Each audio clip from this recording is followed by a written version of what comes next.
Je vous salue très chaleureusement tous ici présents. Je vous remercie d'avoir répondu à notre invitation hebdomadaire à cette conférence de presse qui est devenue une tradition à la MINUSCA, mais une tradition entre nous, un point de rencontre traditionnel. Je voudrais commencer par vous remercier très vivement, monsieur le ministre, monsieur le ministre Dumassé, pour avoir accepté chaleureusement mon invitation à vous joindre à nous pour cette conférence de presse hebdomadaire et à donner la perspective, surtout sur la base de votre propre portefeuille, la perspective du gouvernement en ce qui concerne les priorités de l'extension de l'autorité de l'État. Donc, l'extension de l'autorité de l'État, peut-être pour rappel, pourquoi le Conseil de sécurité l'a érigé aujourd'hui comme tâche prioritaire, mais était déjà parmi les tâches de la MINUSCA. Simplement, le niveau de priorité a été modifié et a été placé en tâche prioritaire. Il est clair qu'aujourd'hui, le stade de reconstruction de la paix, de reconstruction de la sécurité où se trouve le pays, demande également une extension de la présence et de l'autorité de l'État de manière sur tout le territoire, mais bien sûr avec un accent tout particulier dans les zones d'accès le plus difficiles. Il faut aussi rappeler que cette extension de l'autorité de l'État, quel est le point de départ au fond?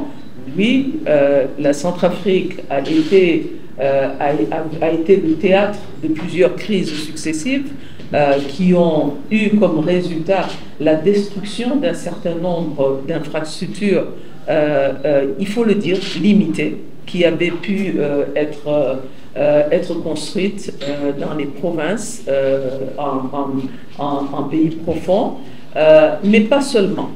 Il faut aussi reconnaître que depuis son indépendance, beaucoup de services avaient été centralisés à Bangui. Donc ce n'est pas seulement le résultat de la grande crise de 2013 et de 2014. En réalité, il y a un défi qui est important en termes d'extension de l'autorité, de présence des institutions de l'État. Et donc ce défi important, il est clair, ne peut pas être réalisé par un seul partenaire, ne peut pas être réalisé par le gouvernement seul, demande véritablement un appel à un partenariat large, mais aussi un partenariat centré.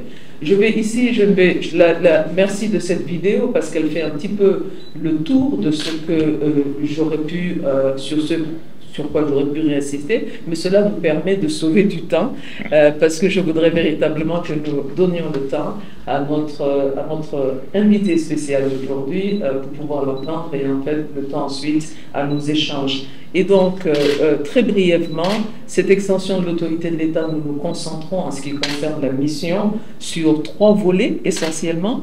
Il y a le volet du renforcement des infrastructures. Vous avez vu quelques exemples ici, mais en réalité, le volet des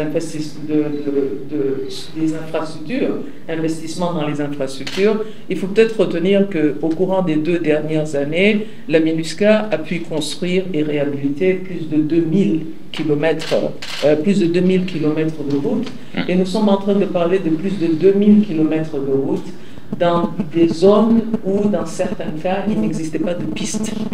Donc, il s'agissait aussi de commencer par un tracé de piste pour pouvoir accéder aux différentes localités, permettre l'accès pas seulement des différentes composantes de la population, l'accès de la force de la MINUSCA, l'accès des différents services de l'État. Donc vous aurez peut-être, je suis sûr, ceux qui suivent très régulièrement, et vous faites partie de ceux qui suivent très régulièrement les nouvelles, vous aurez vu que certaines de ces routes réhabilitées, il s'agit de la route entre Bangassou au Bangouti, mais je parlerai également de la route entre Bria, Bambari, Pongolo. Donc, juste pour citer cela à titre d'exemple. Également dans les infrastructures, il s'agit de la réparation des bacs.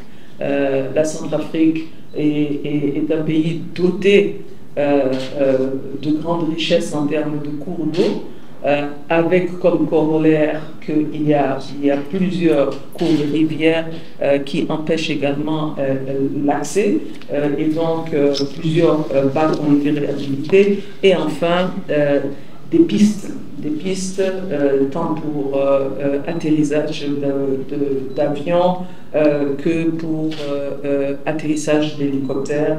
Et au courant, je me base juste sur les deux années passées, il y a eu plus de 37 pistes qui ont été ou aménagées ou réhabilitées. Donc, je ne reviens pas sur l'impact. L'impact, il est évident, je l'ai mentionné. Un deuxième volet sur lequel je n'insisterai pas parce que nous avons l'honneur d'avoir le ministre lui-même ici présent, c'est clairement, et en disant deuxième, ce n'est pas une catégorisation moins importante en termes de priorité. En réalité, il n'est pas possible de parler d'extension de l'autorité de l'État sans avoir les services de l'État, sans avoir les fonctionnaires et agents de l'État présents à leur poste et avec les infrastructures nécessaires.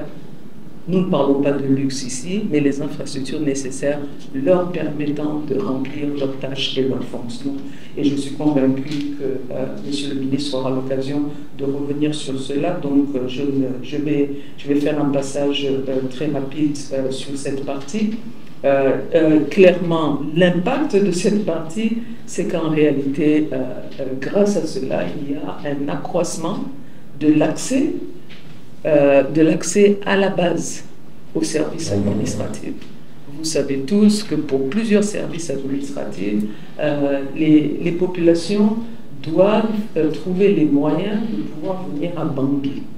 Donc, ce qui veut dire qu'en réalité, pour plusieurs services administratifs restent inaccessibles pour un certain nombre de populations parce qu'il y a une centralisation des services administratifs et cette décentralisation permet d'avoir la décentralisation des services administratifs de l'État auprès des populations. Et donc, Son Excellence, Monsieur le ministre, ayant en charge ce département et ce portefeuille, aura certainement l'occasion d'y revenir. Enfin, l'extension de l'autorité de l'État, il s'agit aussi de l'extension des services de sécurité. Des services de sécurité, les fonctions de sécurité sont des fonctions régaliennes qui ne peuvent être accomplies et dont la seule autorité relève de l'autorité de l'État. Et donc, il s'agit également de déploiement des forces armées, de déploiement de forces de sécurité, mais également de construction des différentes bases, de construction de gendarmerie, de construction de postes de police. Au courant de la seule année qui vient de s'écouler, nous avons pu, en travaillant avec la gendarmerie et la police nationale, procéder à la construction, réhabilitation et équipement de 18 gendarmeries, y compris celle de Baboua, je pense que je l'ai entreaperçue, mais également la gendarmerie territoriale de Kakamandoulou et ainsi de suite. Enfin, je vais peut-être me réserver ici, et c'est avec un grand plaisir et une attente, certainement, que nous allons être à votre écoute, Monsieur le ministre. Je me permets d'inviter le ministre directement. Voilà, donc je vous invite à nous apporter vos propos liminaires. Merci. Je vous remercie, Madame. Et je voudrais d'abord... alors, c'est à plusieurs étages de remerciements que je vais adresser. D'abord pour cette conférence de presse qui est une occasion fantastique pour moi de témoigner de tout l'appui que la ministre donne au gouvernement dans différents compartiments. mais c'est aussi l'occasion pour moi de pouvoir développer certains axes des activités que nous menons à l'heure actuelle, globalement dans le sens du renforcement de l'autorité de l'État sur l'ensemble du territoire national. Le petit élément vidéo qu'on a visionné ici, et puis les statistiques que vous avez données, montrent à suffisance l'importance de l'appui que la MINUSCA apporte à la République centrafricaine qui, comme tout le monde le sait, non seulement sort péniblement d'une période de conflit difficile, parce que ce sont des communautés nationales qui se sont levées contre d'autres communautés, ça, il n'y a pas pire guerre que celle-là. Mais déjà sur un terrain, vous l'avez souligné tout à l'heure, qui était assez pauvre déjà. On n'avait pas beaucoup d'infrastructures, on n'avait rien. Et même ce rien n'a pas pu résister à toutes les vagues de violence qu'on a connues. Et c'est pour ça que l'aide que la MINUSCA apporte à la République centrafricaine est d'autant plus appréciable. Et je voudrais, au nom du gouvernement, du Premier ministre, du chef d'État, dire toute notre reconnaissance, madame, de tout le travail extraordinaire que vous faites en appui aux autorités centrafricaines. 3 points. On parle de restauration de l'autorité de l'État. Je vais commencer par là, et vous l'avez souligné. L'autorité de l'État s'exprime d'abord par la présence effective de l'État sur le territoire. La présence à travers la présence des fonctionnaires et agents de l'État. Et c'est là où se manifeste le rôle que j'ai en tant que patron des ressources humaines de l'État. Comment m'assurer que l'État puisse être présent sur l'ensemble du territoire à travers ses agents, la présence de ses agents. Les chiffres, malheureusement, aujourd'hui, sont catastrophiques. Nous sommes dans un rapport de 1 à 5 pratiquement. Les derniers chiffres, nous avons, côté civil, nous avons 20 500, 20 400 et quelques fonctionnaires actifs. Et sur ces 20 400, nous avons à peine 4 700 qui sont déployés dans nos provinces. Et ça, c'est le premier défi qu'il va falloir relever. C'est-à-dire cette fracture qu'on a entre Bangui et les provinces, il faudrait travailler à la réduire. Et c'est sur ça que nous sommes en train de travailler précisément. Vous voyez, nous avons lancé une vague un programme de recrutement de 6 000 agents civils dans la fonction publique. Et nous espérons qu'avec ce programme de recrutement, on pourra redresser un peu ces chiffres, aller vers 7 000, 6 000 fonctionnaires en province contre les 4 000 que nous avons aujourd'hui.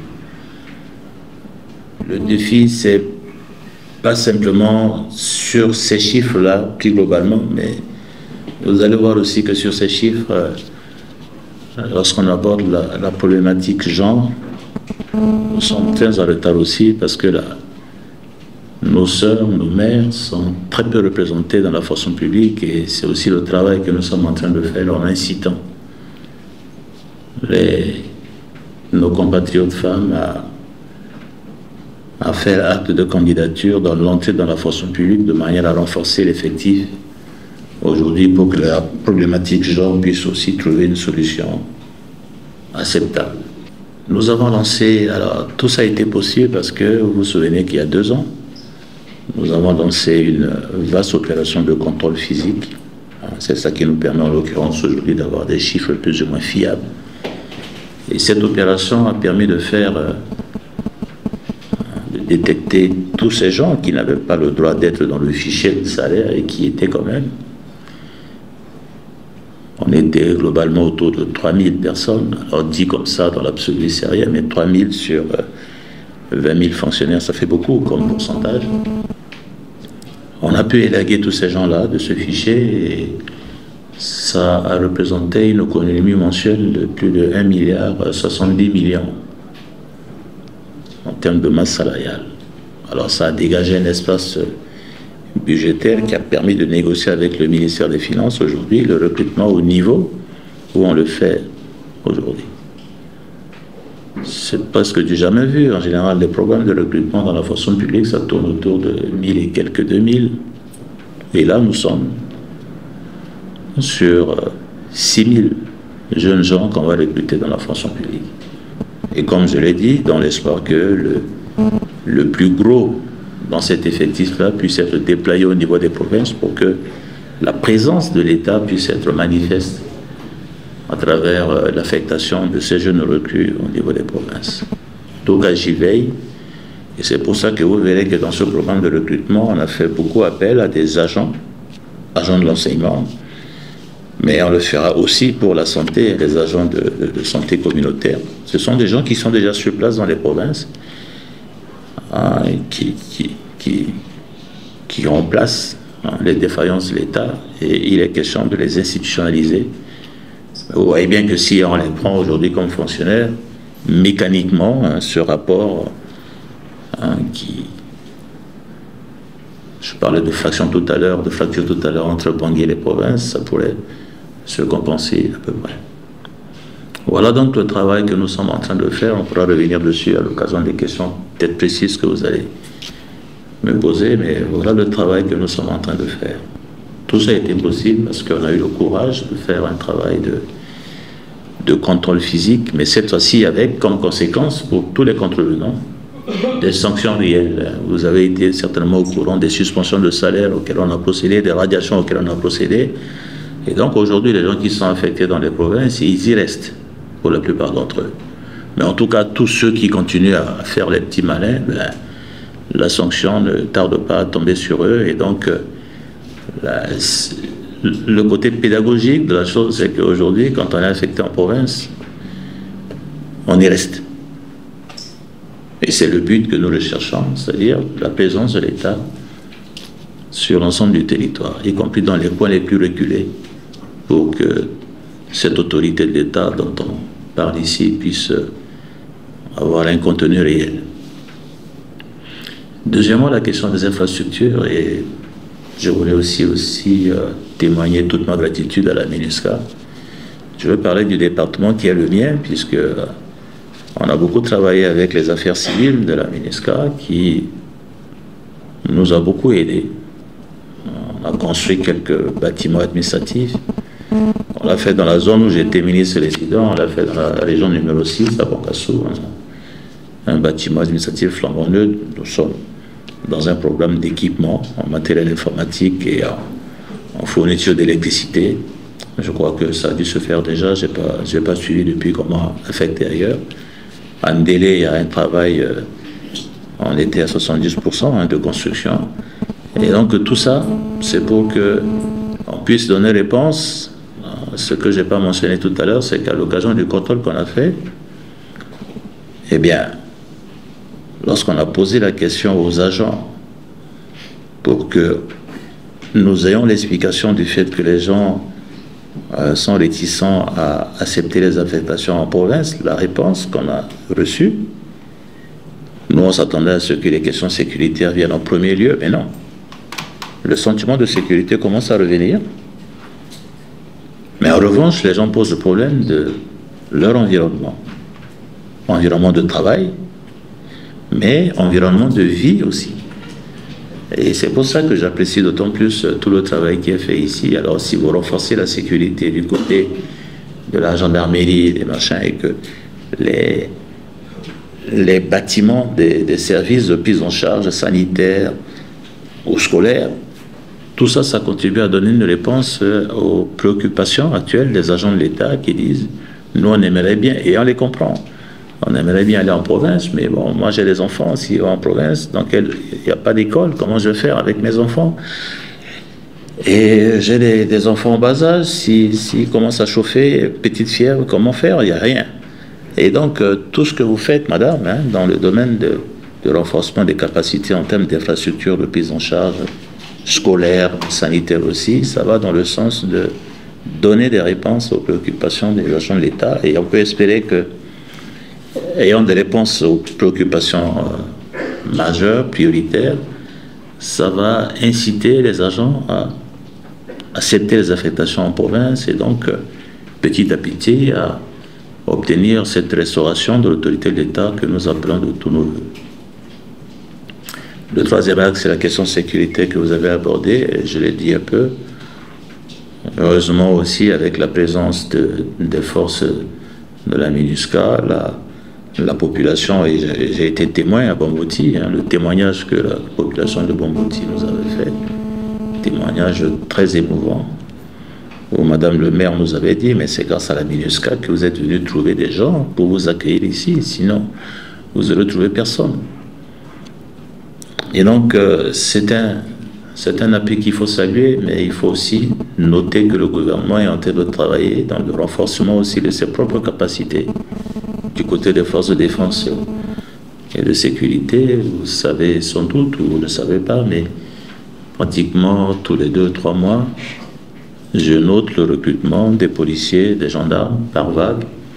Il y a aussi les FACA qui sont formés et qui renforcent. On est passé d'un effectif de 6000 agents, tout confondu, en 2015-2016. Nous sommes aujourd'hui autour de 20 000 agents de forces de défense et de sécurité.